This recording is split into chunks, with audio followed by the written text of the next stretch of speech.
Ang hangin dito sa labas, guys. Andito. Last Mass. Ang hangin dito sa labas. Lumabas na kami.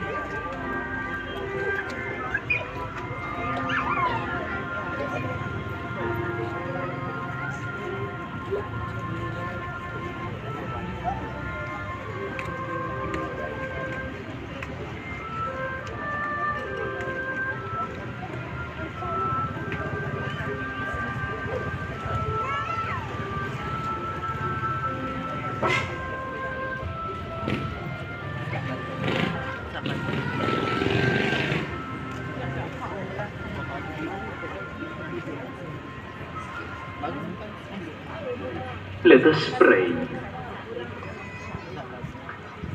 Nourished by your saving gifts, who visits your mercy, Lord, that by the same sacrament with which you feed us in this present age, you may make us partakers of life eternal through Christ our Lord. Amen.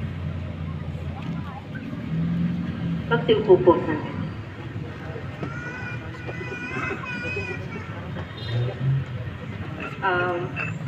Number 1, ang mga banal na misa po sa Ash Wednesday ay 6 a.m., 8 a.m., 10 a.m., 4 p.m., at 6 p.m. Tandaan mo. Number 2, sa mga biyernes ng Kwaresma ay magkakaroon po tayo ng daan ng krus. Kaya ipinapaalam po na wala po tayong banal na misa dito sa main church sa mga biyernes na iyon.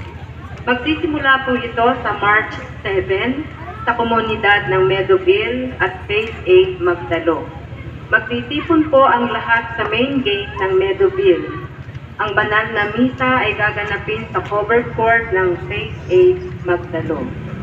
Number 3, ang ating bisita iglesia ay sa March 25, Martes, sa mga simbahan sa Batangas. Para sa mga nais sumama, magpa-register po sa Parish Office Martes hanggang Sabado. 1,200 po ang fee, kasama na ang t-shirt na gagamitin. Inaanyayahan po ang mga nais maging bahagi ng Cofradia de San Ezequiel Moreno. Ang available po ang form sa Parish Office. Gayon din po, nag-aanyaya rin ang kapatiran ng Senyor Santo Niño para sa mga bata, babae man o lalaki, 5 hanggang 12 taong gulang na maging kasapi. Mangyaring magpalista po sa Parish Office at i-message ang kanilang coordinator na si Mary Jane Lorzano Dario sa kanyang FB account. Maraming salamat po.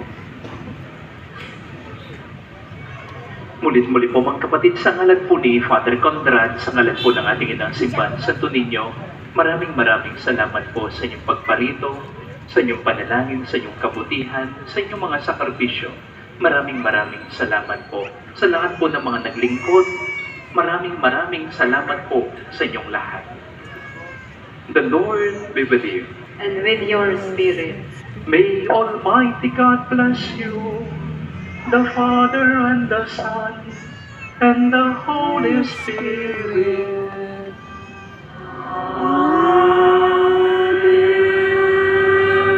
Let us go in the peace of Christ. Thanks be to God. Salamat po. Thank you, Lord.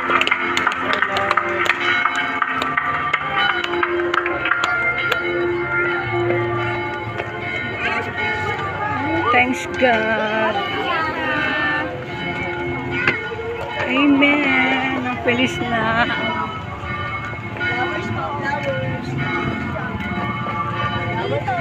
Isa, thank you, Lord.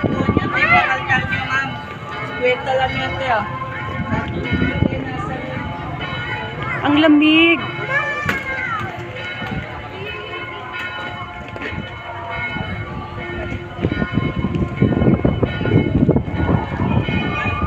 Yan, thank you, Lord God. See you later. Thanks, God.